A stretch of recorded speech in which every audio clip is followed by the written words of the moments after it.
इस बात से फर्क नहीं पड़ता कि तुम कितनी गलती करते हो या कितनी धीरे बढ़ रहे हो, उन लोगों से बहुत आगे हो जो कोशिश ही नहीं करते।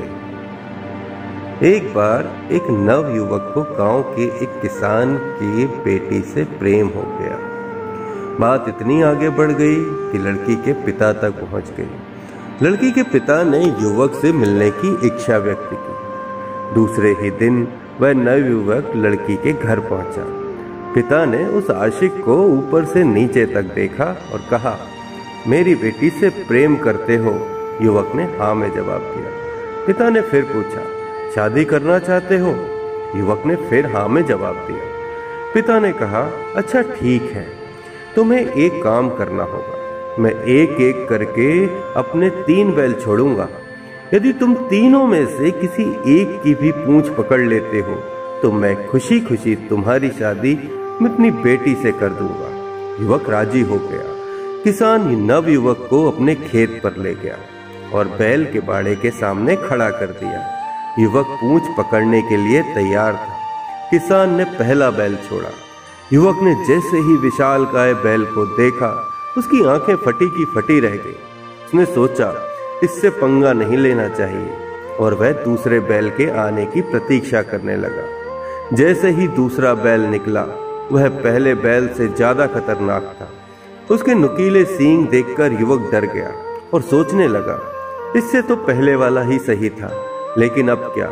वह तीसरे की प्रतीक्षा करने लगा और सोचने लगा कि अब कुछ भी हो, इस आखिरी बैल की पूंछ जरूर पकड़ लेगा। तभी तीसरा बैल भी बाड़े से बाहर निकला, जो कि एकदम दुबला पतला था। उसे देखकर युवक खुशी से उछल पड़ा। वह मन ही मन सोच रहा था कि अब तो शादी होने से कोई नहीं रोक सकता।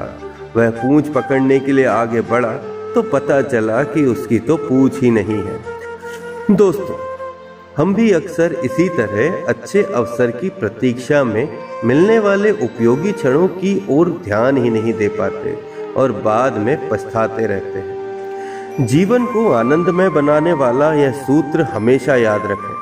अच्छे काम को आज और अभी कर लेना चाहिए और बुरे काम को हमेशा कल पर टाल देना चाहिए।